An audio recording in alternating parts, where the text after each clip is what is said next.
to the Vegan Pulse. I am your host, Nancy Arenas. Last week, my guest was Richard Chiger, and our conversation did not finish.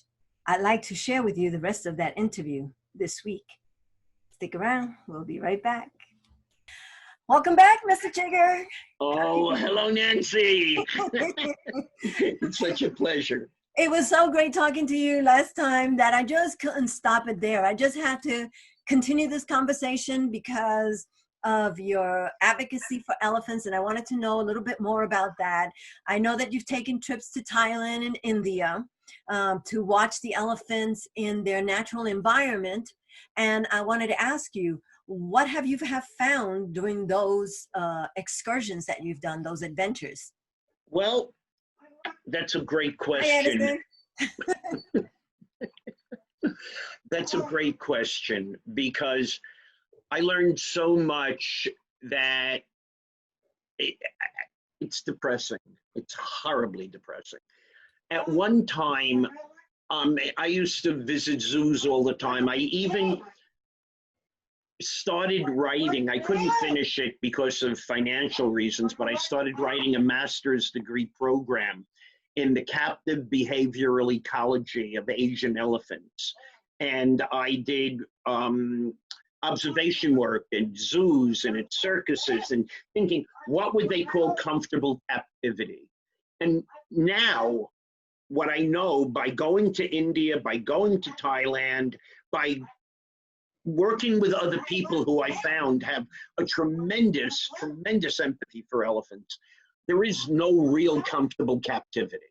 You know, captivity is captivity. There's horrendous captivity. I mean, I saw things in India that I can't get out of my mind. Elephants are beaten so much. I mean, elephants, here you have one of the most intelligent, sensitive, aware, self-aware, like we are, animals in the world.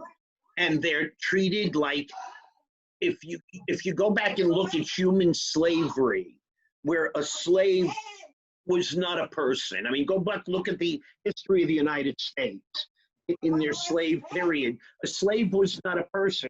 It was an object. It was, you know, this person was not human, less than human. That's how elephants are treated. Slaves were beaten, elephants were beaten. Slaves had their babies taken from them and sold. Elephants are treated like that. And I'm talking about an animal that, granted, it's not human, but it shares so many traits with humans.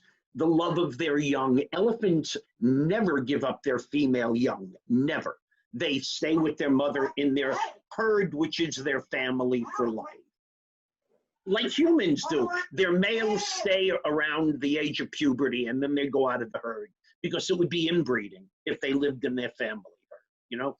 But what happens in captivity that I saw not only in India and in Thailand, but in zoos is pull the babies from the mothers at 1 to 2 years of age and sell them to circuses, zoos. It is horrendous. I worked with a group that stopped them from doing it in Portland. Once we could make people aware of the horrors of what they did at the Portland Zoo, you know? But in Thailand, what we did was we went to a sanctuary. There are no such places in India. There's a couple of great things now in India, like Wildlife SOS is wonderful. They have an American base in Utah, if you want to look them up.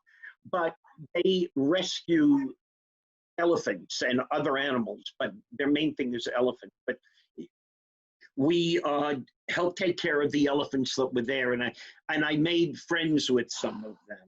You know, there's an elephant up here in New York she's in my picture on Facebook. She was my best friend for years till her owner got mad at me, thinking I allowed a kid to get too close to her, and I didn't, but it's another story. That elephant loved me so much. That elephant was burned by napalm. She was born in Vietnam, which is a country, you know, where elephants are indigenous. And the United States during the war in Vietnam napalmed herds of elephants. And her herd was destroyed and burned up, but she was burned. But she was rescued. She must have been a month old. And she became my best friend for 25 years. But then, like I said, her owner got mad at me. What can I do? You know, it hurts because it took something wonderful away from me and from that elephant, because I gave that elephant so much attention that she needs. She shouldn't be there alone. But again, that's another story. But with Thailand and India, India was horrendous. In Thailand, I saw the elephants that were treated after the horrendous time when they were rescued. So, but I know what goes on there. There's, if people want to look it up, there's a process called the Fajan. It's Phajan. It's the training, the breaking the spirit of a baby elephant or an adult elephant if they catch them as adults. But mostly they drag them from the mother and beat them half to death till the baby gives up, and then they start to feed it. They put it in a little enclosure and literally they beat it and stab it and don't feed it and don't give it water.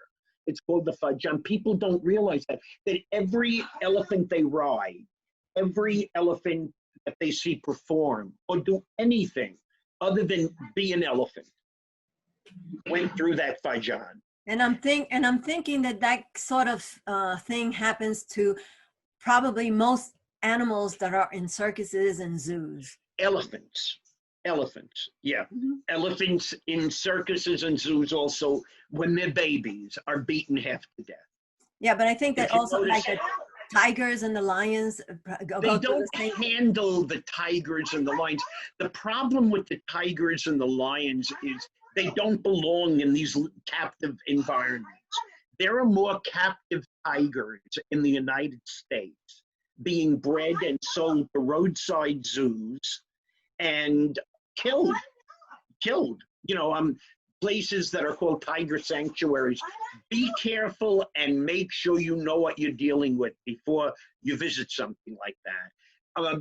This place that has the elephant used to have, they had tiger and lion. They claim they rescued them. They declawed them.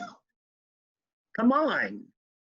That's horrendous. You don't do that. You don't have them. You don't, and they're bought from exotic animal dealers that keep breeding them.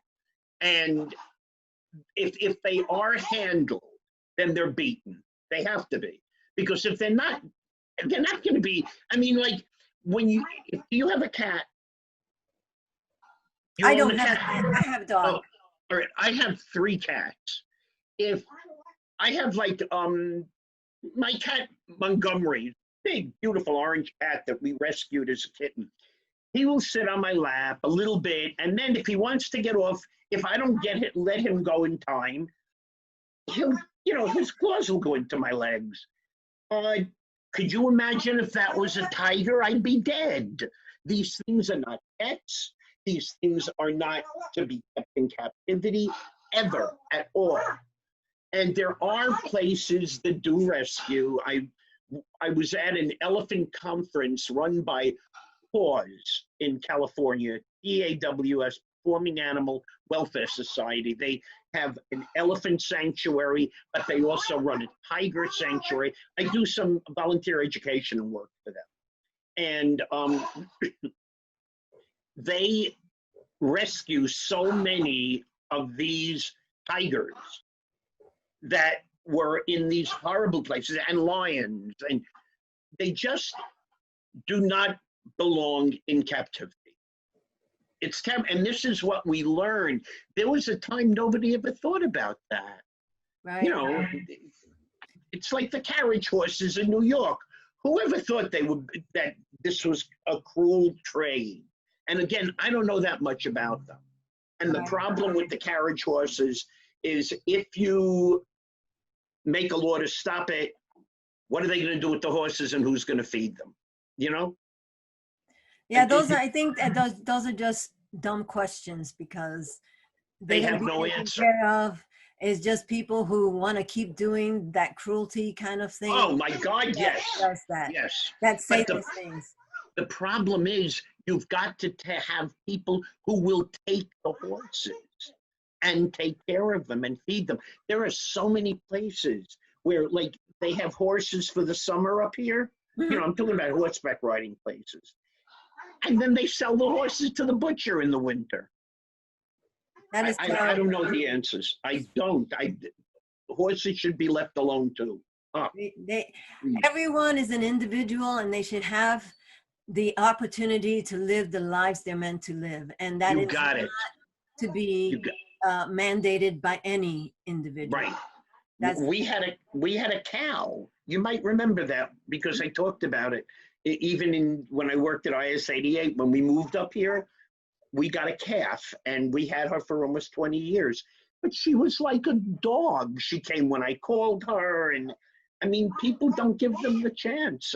It's not just elephants. I mean, elephants have some of the worst times because of, remember, they're gigantic, and so people beat them into submission. And we saw that in India, and we could have seen it in Thailand, but I refused to go because I couldn't help those. I helped raise funds to buy them and send them to the sanctuary. There's the Boonlots Elephant Sanctuary. There's the Elephant Nature Park run by a woman named Lek, who just does amazing, amazing work. You can look it up. And there are others now. I have one last quick question. What can I and other people do to help elephants? Well, you can write letters to Congress and say no ivory should ever be allowed to be brought into the United States. What Trump did was allow sport trophies to come in. President Obama stopped the importation of ivory in 2014. Trump allowed sport hunting trophies to come in. His sons like to kill for sport.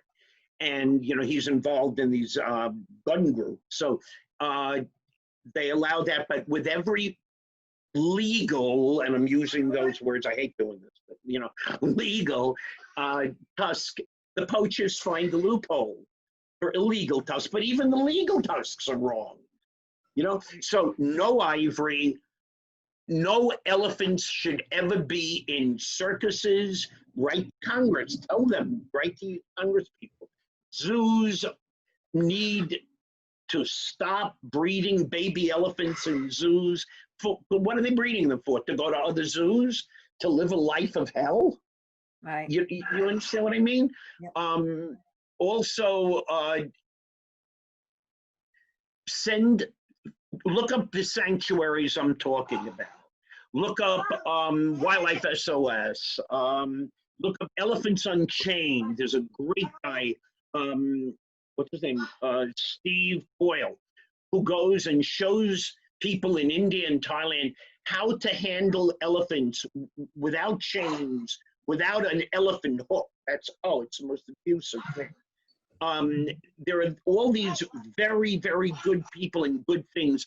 Donate to them. Really donate what you can to them. I mean, there are several of them, you know, the ones I mentioned. In Africa, the Sheldrick Foundation is wonderful. They rescue the baby elephants whose mothers were killed for ivory. The David Sheldrick Foundation, yeah. And there's others, I'm not naming all of them. And here in the United States, there's Paws in California. They are terrific. They do excellent. Okay. PAWS, and in Tennessee, the Elephant Sanctuary. Awesome. And I will get links for all of those and put them up onto our Facebook page so that if people want to find out more information, they can do that. Again, thank you so much. It's been a pleasure. I haven't seen you in My pleasure. So long. It's just wonderful. Okay, bye-bye now. Anytime you want me, call me. Okay. Bye-bye. Thanks for watching another episode of The Vegan Pulse. I am your host, Nancy Arenas. Please subscribe to our YouTube channel, follow us on Facebook, take a look at our blog. And remember, if you have a pulse, you have a purpose. Live vegan.